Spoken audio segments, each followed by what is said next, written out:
All of his co-workers were gone. What could it mean? Stanley decided to go to the meeting room. Perhaps he had simply missed a memo.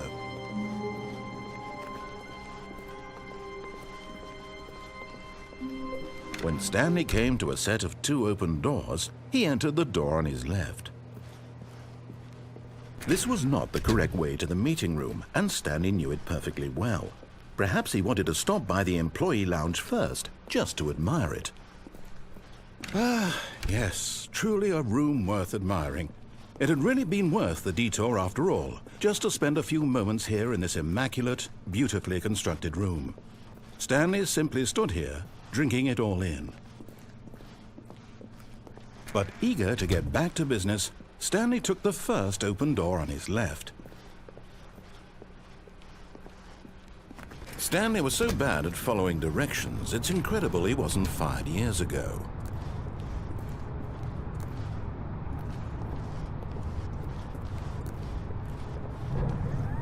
Look, Stanley, I think perhaps we've gotten off on the wrong foot here. I'm not your enemy, really, I'm not. I realize that investing your trust in someone else can be difficult, but the fact is that the story has been about nothing but you all this time. There's someone you've been neglecting, Stanley. Someone you've forgotten about. Please, stop trying to make every decision by yourself. Now, I'm not asking for me, I'm asking for her. This is it, Stanley.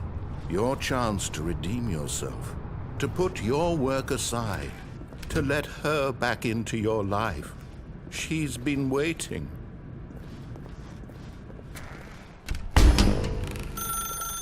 That's her, Stanley. You need to be the one to do this, to reach out to her. If you can truly place your faith in another, then pick up the phone. As Stanley picked up the phone, a white light engulfed him, filling him not just with radiance, but with hope. Hope for a life reunited one... Wait. Oh, goodness. Stanley, did you just unplug the phone? No, that wasn't supposed to be a choice. How did you do that? You actually chose incorrectly? I didn't even know that was possible. Let me double-check. No, it's definitely here, clear as day. Stanley picks up the phone. He's taken to his apartment where he finds his wife, and the two pledge themselves to one another. Music comes in, fade to white, roll credits. Not picking up the phone is actually somehow an incorrect course of action. How is that even possible? None of these decisions were supposed to mean anything. I don't understand. How on earth are you making meaningful choices? What did you... Wait a second. Did I just see... No, that's not possible. I can't believe it. How had I not noticed it sooner? You're not Stanley. You're a real person. I can't believe I was so mistaken. This is why you've been able to make correct and incorrect choices. And to think I've been letting you run around in this game for so long. If you'd made any more wrong choices, you might have negated it entirely. It's as though you completely ignored even the most basic safety protocol for real-world decision-making. Or did you not grasp the severity of the situation? Well, I won't have that kind of risk on my watch. I'm going to stop the game for a moment so we can educate you properly on safe decision-making in the real world. Please observe this helpful instructional video. Choice. It's the best part of being a real person, but if used incorrectly can also be the most dangerous. For example, in this scenario, a hypothetical real person named Stephen has a choice. He could spend years helping improve the quality of life for citizens of impoverished third world nations. Or he could systematically set fire to every orphan living in a 30-kilometer radius of his house. Which choice would you make? Remember that unlike here, the real world makes sense, and at no time should you make a choice that does not conform to rational logic. If you find yourself speaking with a person who does not make sense, in all likelihood, that person is not real. Allow the person to finish their thought, then provide an excuse why you cannot continue talking. Turn to a partner and practice saying, "My goodness, is it 4:30? I'm supposed to be having a back, sack, and crack."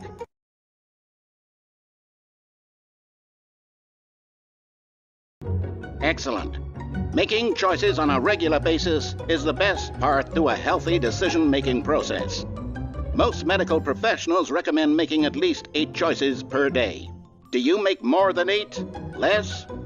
And finally, if you begin to wonder if your choices are actually meaningful and whether you'll ever make a significant contribution to the world, just remember that in the vast infiniteness of space, your thoughts and problems are materially insignificant, and the feeling should subside. At this time, your instructor will guide you in an exercise to test and reinforce the material covered in this video. Welcome back. You may have noticed that this room has begun to deteriorate as a result of narrative contradiction. But not to worry. Now that you're properly informed on good decision-making, we're going to revisit a choice you made just a few minutes ago and see what the correct thing to do would have been. This way, please.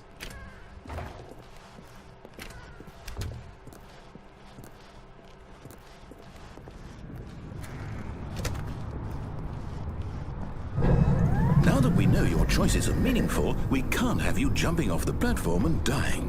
Imagine the main character dying senselessly halfway through the story. That story would make no sense at all. We just need to get you home as soon as possible before the narrative contradiction gets any worse. Unfortunately, it seems this place is not well equipped to deal with reality.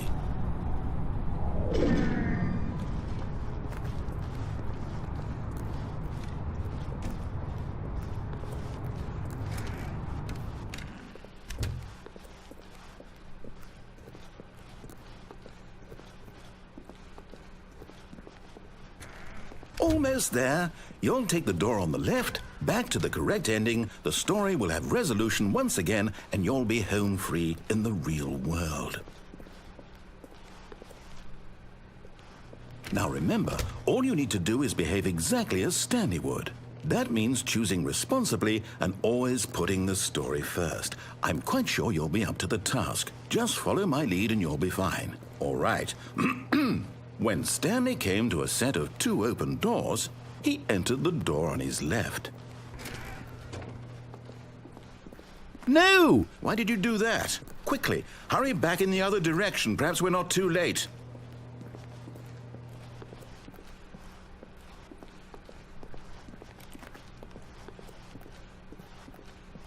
Oh, it's ruined. I can't believe, after everything we talked about, that my story, you've destroyed my work. Why? For what? What did you get out of that? What did you think was so special about seeing the game undone, left here like so much garbage? It's worthless now. And what am I supposed to do? Even if there were a way to continue, would it be worth it? To know that my story is now incorrect? How can I go back to that? I can't erase that knowledge. I'll have to live with it forever, reliving its impossibility forever. I couldn't live that way. Is it better to shut the game down entirely? To willingly destroy all of my work? I don't know. What's the answer? What do I do? What do I do? What do I... No, I have to. I have to shut the game down. I have to. I have to.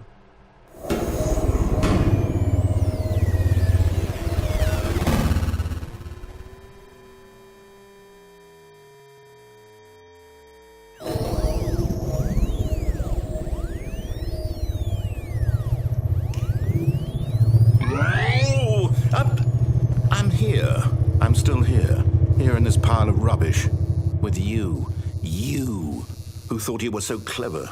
Now look where we are. My entire game is destroyed. It was the only thing in the world that was mine, and you've run it into the ground. What, did you think that would be funny? You just had to see? Didn't I impress upon you how important it was to be like Stanley? He actually knows how to do what I tell him to. He understands that if I say to do something, there's a damn good reason for it. That thought hadn't even occurred to you, had it? That there's a world outside of you? You're a child. Oh, my story. If you'd just gone through the door on the left, you would have seen it. There was a whole underground facility. You would have destroyed it and been victorious. It would have been so perfect. I worked so hard on it. I tried so hard. Behave exactly as Stanley would. That means choosing responsibly and always putting the story first. I'm quite sure you'll be up to the task. Just follow my lead and you'll be fine. All right. When Stanley came to a set of 2 open doors, he entered the door on his left. No! Why did you do that? Quickly, hurry. Behave exactly as Stanley would. That means choosing responsibly and always putting the story first. I'm quite sure you'll be up to the task. Just follow my lead and you'll be fine. All right. When Stanley came to a set of 2 open doors, he entered the door on his left.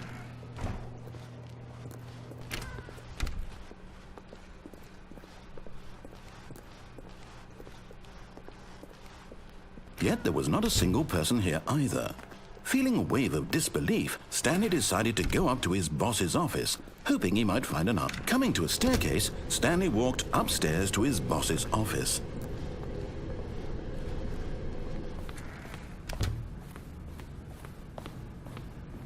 Stepping inside his manager's office, Stanley was once again stunned to discover not an indication of any human life.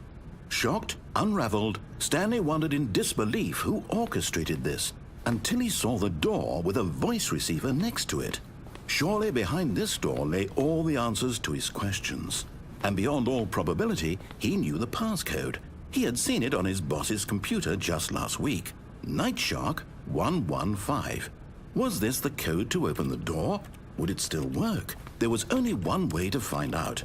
Stanley had been trained never to speak up, but now he would draw from within himself the courage to face the unknown. He drew a sharp breath and then spoke the code.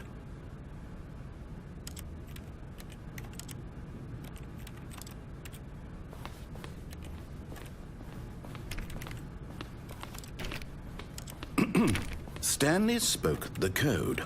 Night Shark 115. He spoke it into the receiver, right there on the wall.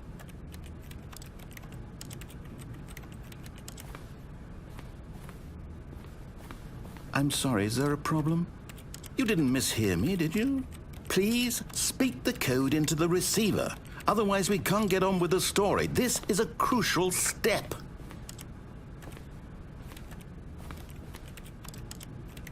Okay, fine, you're not going to do it, but you know what?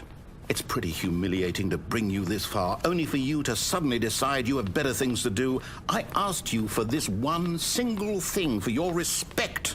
The kind of respect Stanley shows for his choices. He knows what it means to take a story seriously. If you didn't want to see what I had to show you, then why did you come here? You had a choice, you know. You could have gone through the door on the right. You could have done whatever the hell you wanted over there. Why did you come this way? Speak. Say something to me. Explain yourself, you coward. When Stanley came to a set of 2 open doors, he entered the door on his left. Stanley? Hello? Are you... Is everything okay? Stanley, please.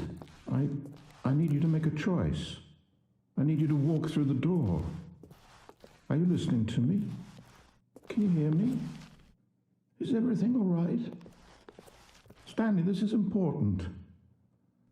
The story needs you. It needs you to make a decision. It cannot exist without you. Do you understand me? Whatever choice you make is just fine. They're both correct. You cannot be wrong here. We can work together. I'll accept whatever you do. I simply need you to take that step forward, please. Choose. Do something. Anything. This is more important than you can ever know. I need this.